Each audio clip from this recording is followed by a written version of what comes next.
jaga kesehatan. Shalom sahabat Alpetra Ministry yang dikasihi oleh Tuhan Yesus dimanapun Anda berada. Salam cinta Tuhan, cinta keluarga, dan tetap jaga kesehatan. Saudaraku, hari ini saya ingin berbagi tentang sesuatu yang tentunya saya harap bisa menjadi berkat buat kita semuanya. Nah, saudara, sebelumnya saya ingin mendasari ini dengan satu ayat yang sangat luar biasa ya. Tentunya ayat-ayat dalam Alkitab selalu berisi hal-hal yang luar biasa. Dan ini satu ayat yang menurut saya unik. Bahkan dikatakan ini mungkin paling pendek kali ya, atau mungkin lebih pendek ya. Dalam Yohanes 11 ayat 35 yang isinya, maka menangislah Yesus.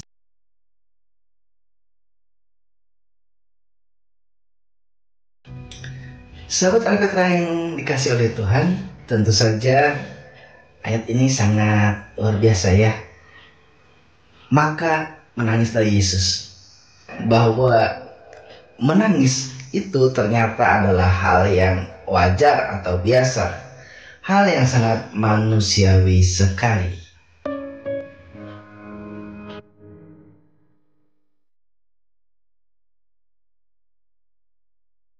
Tangisan adalah awal tanda kehidupan. Ketika seseorang lahir, ketika manusia lahir, maka yang ditunggu adalah tangisannya. Jadi ketika bayi lahir itu, maka dia akan menangis.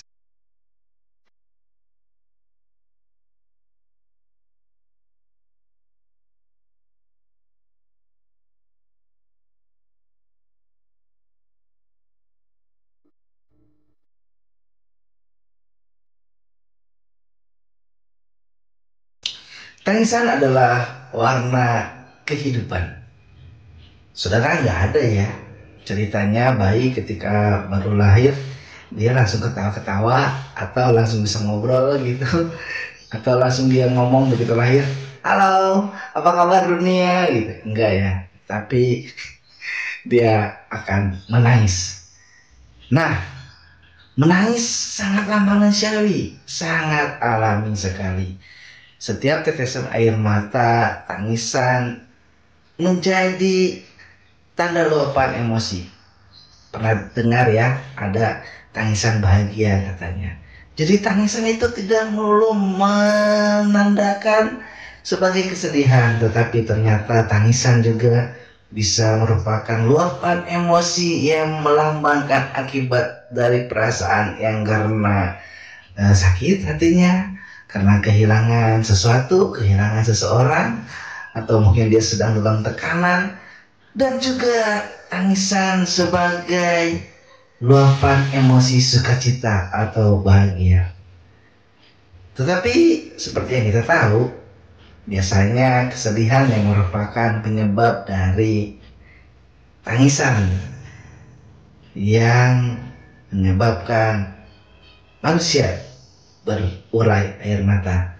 Jika isi hati tersentuh oleh hal yang mengharukan, maka kita akan mulai berkaca-kaca matanya dan mengalirlah air mata, lalu kita menangis. Itulah sebabnya saya katakan tangisan adalah sesuatu yang wajar sebagai luapan emosi dari hati yang tersentuh, baik oleh sesuatu yang menyenangkan maupun sesuatu yang membuat kita bersedih. Sahabat Alpetra yang dikasihi oleh Tuhan Yesus Kristus, dalam Injil Yohanes pasal 11 ayat 35 dikatakan, maka menangislah Yesus. Tapi kita lihat dulu bahwa ini sebagai salah satu bukti. Bukti dari apa? Bukti dari bahwa Tuhan kita Yesus Kristus 100% Tuhan dan 100% manusia. Oleh sebab itu Tuhan Yesus sangat bisa merasakan apa yang kita rasakan. Tangisan Tuhan Yesus melambangkan kesedihannya sebagai manusia, sekaligus juga sebagai Tuhan, karena dia tahu isi hati manusia. Maka dari itu, kalau kita lihat di ayat yang sebelumnya, kita melihat bahwa begitu kebersamaannya Tuhan Yesus bersama Lazarus, Marta, dan Maria. Tetapi mengapa mereka yang sudah akrab, dekat sama Tuhan, bahkan Tuhan ada bersama-sama dengan mereka, dan juga mereka sudah tahu bagaimana Tuhan Yesus itu, tetapi kok mereka malah bersedih gitu, dan ada ada ya manusiawi lah ya, ada keraguan, mungkin ada kesedihan yang tidak terbendung. Dan disinilah yang membuat Tuhan Yesus menangis, bukan karena Lazarusnya yang mati, tetapi dia melihat yang kita lihat di ayat yang sebelumnya ya. Dia sedih karena kok udah tiap hari sama saya, kok sudah intim dengan Tuhan, tapi kok hatinya tidak pasrah, tidak mengenalkan Tuhan, begitu ya. Nah, oleh sebab itu kita harus percaya bahwa sebetulnya Tuhan tidak pernah bertindak setengah-setengah ketika memberikan pertolongan, ketika menyatakan kasih-Nya. Tuhan berkarya dengan berbagai cara seturut kehendak-Nya, dengan amat sangat sempurna dan tidak pernah berhenti. Yang harus kita tahu itu, kita pegang itu, percaya sampai kita melihat dengan jelas karyanya yang indah dan seturut kehendak-Nya.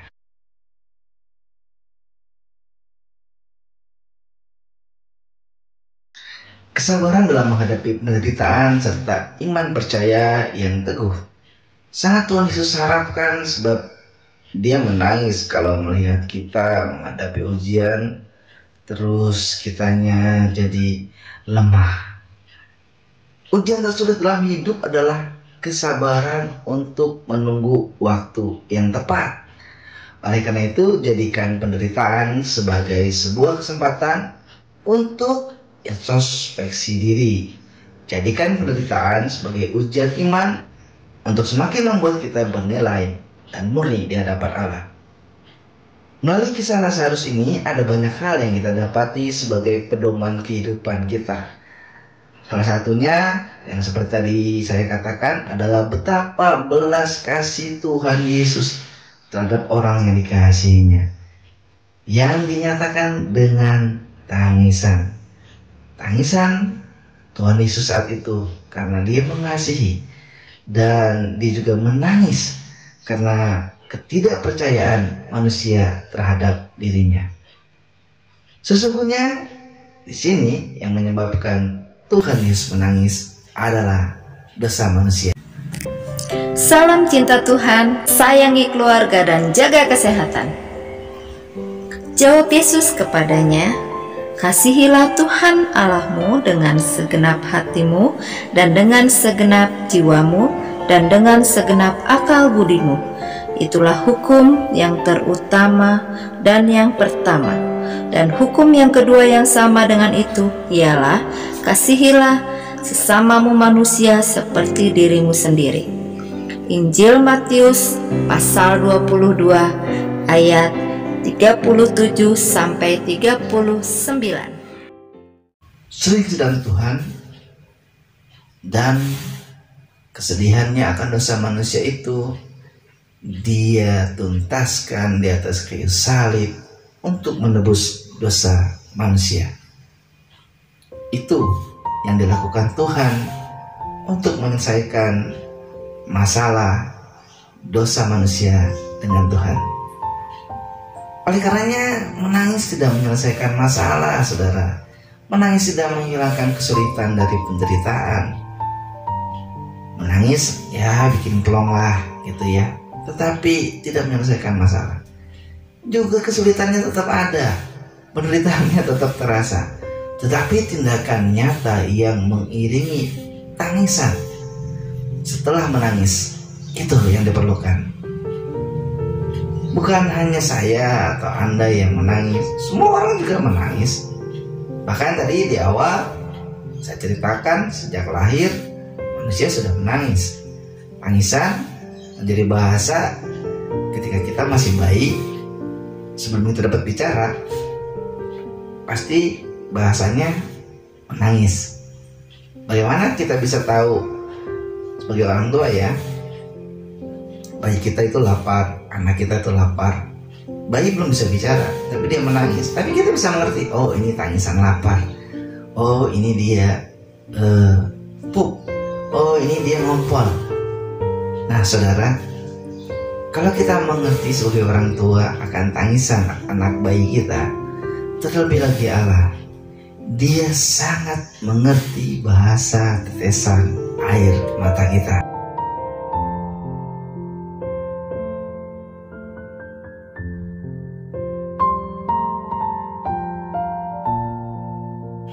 Seperti orang tua yang mengerti bahasa bayi melalui tangisan bayi, Allah Bapa sangat mengerti apa yang terjadi dan dialami oleh anak-anaknya.